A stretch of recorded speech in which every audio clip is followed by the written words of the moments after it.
Hi, good evening, everyone. This is Virginia State Senator Amanda Chase. Hope you all had a great Easter weekend, enjoying the downtime with your family, and hopefully taking a break from everything that's going on in the world around us.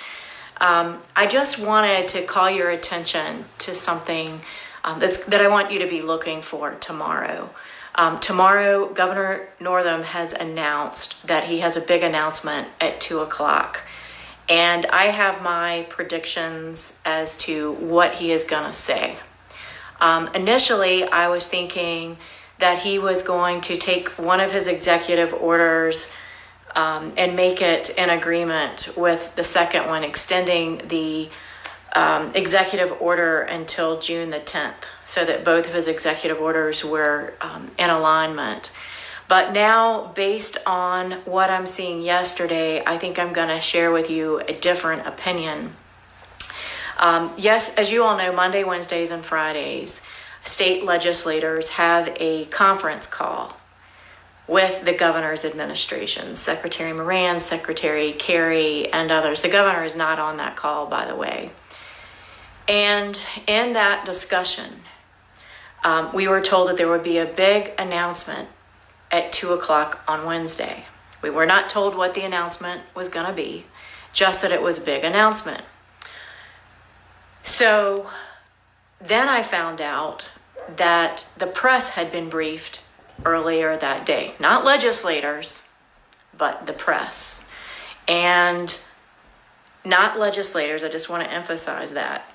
So, I get my newspaper today, and yes, I get the physical copy here, and lo and behold, what do I, as a state senator of Virginia, receive? How do I find out? Through the paper. So the governor is going to give his talking points to the press and convey to them his talking points, in my opinion, of why he wants to extend the deadline, probably not till June, but past June. That is beyond the pale. I find out in the Richmond Times-Dispatch paper this morning that the virus may peak in Virginia in August. Now, before I make a comment about that,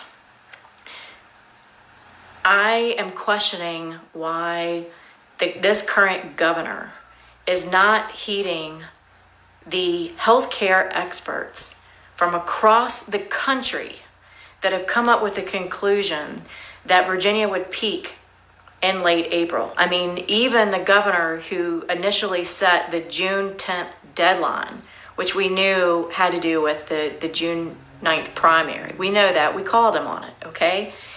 And so he's changed that date until after the June 10th deadline so he could get around that. But now let me tell you what I think is going to happen tomorrow. And I want you all to be paying attention. Mark this on your calendar tomorrow at 2 o'clock. 2 o'clock tomorrow. He is setting this up. He's already told the press that his healthcare experts from UVA and other places are saying that Virginia is not going to peak until August. Well, I'm sorry, I don't buy it. Not even for a minute. I don't buy this projection and this timeline. I hope this is wrong. I want to know what other healthcare experts he's talking to, because it sure seems to me that he is setting this up to extend the deadline even past June 10th into past August based on the information. Do you see where I'm going with this? Let me just tell you something.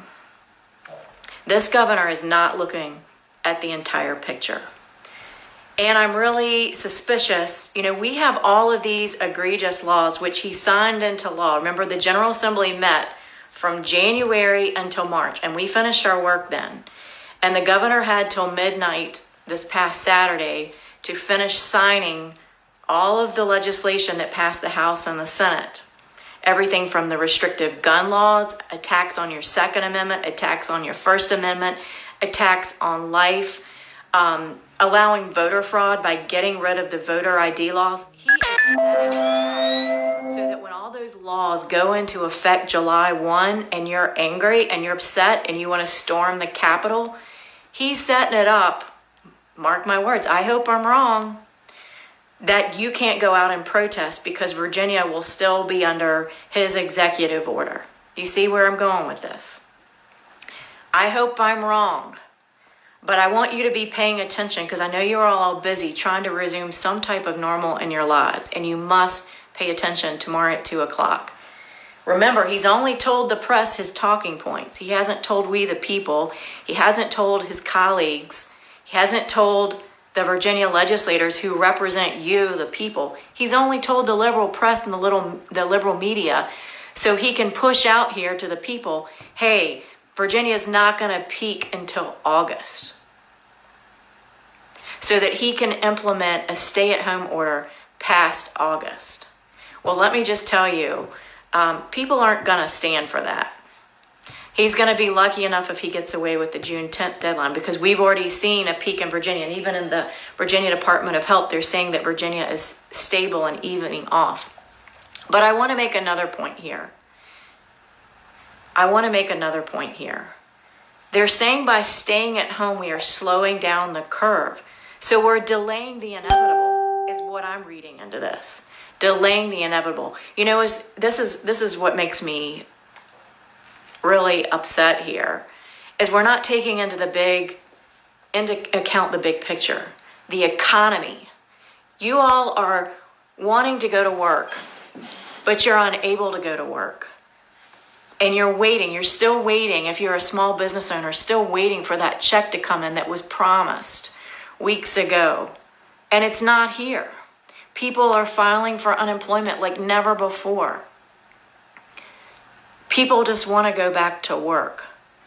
I believe we need to follow the federal health care guidelines that are set by, these are the experts from across the nation, the best of the best. I'm going with President Trump and his health care recommendations. And I find it very interesting that even the Northeast governors, Cuomo and that group, they are looking at reopening their states. And they're working together on that. Same with the West Coast. Where's our governor of Virginia on that? I'm very concerned Virginia is doing its own thing. We need to take into account that we are going to lose more people to mental health issues because of having to stay at home and to not have a job and not to be able to provide for their families and not to be able to go back to work. I have been talking to numerous business owners who say that this is devastating their business. I had one business owner just yesterday to say he's scared to death. He's had a thriving business for decades here in the Richmond area. And he said, you have to keep in mind that a lot of us have seasonal inventory. And when they shut us down, we were in the winter season. You open us up again, and it's the summertime. All that inventory goes to waste. The retailer's not going to be able to get full value. We are devastating businesses by having inconsistent policies. We can go to Lowe's, we can go to the ABC store, and we can get abortions, but we cannot go to church. And we cannot keep our businesses open if you are considered a gym or any of these other areas that are considered amusement. There are a number of businesses that are having to shut down and close. And enough is enough. And I just want to make you aware of what's going on. There was an interesting Department of Justice opinion that was released today by our U.S. Attorney, William Barr. I don't know if you saw that or not. But he came in and affirmed our religious freedoms and our ability as the faith community to be able to assemble, and that you cannot apply inconsistent standards to the Lowe's and the Walmarts of the world and have a different standard for our churches. They have to all be consistent. So I don't know if you all saw that, but you can check out my Facebook page. It's on there.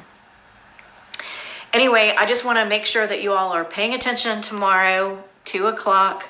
well, you and I will both hear for the very first time what this governor has on his mind to do. But I can tell you from the emails I'm getting at my office, I hear you loud and clear. You're fed up. You're tired of being stuck at home. And we also need to take into account some of these new discoveries, new drugs that are actually working and getting people back to work. They're allowing people to, it almost seems like a cure for the COVID. I mean, 24 hours later, people are recovering instead of the 3 to 4 weeks time period. So I think we need to look at, there are a couple states that are actually implementing that statewide.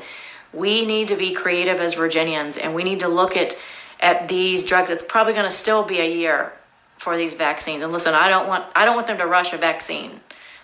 We don't need more deaths related to vaccines, right? We need to make sure that it's done right. If there are promising drugs that are already approved by the FDA, like the drugs proven for malaria, then I think that we should go ahead and move in that direction and help people that need help.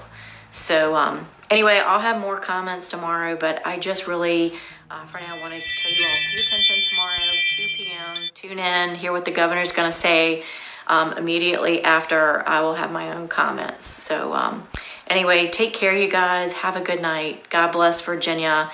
And I'm running for governor 2021 because I want to make Virginia again. Thanks, everyone. Good night.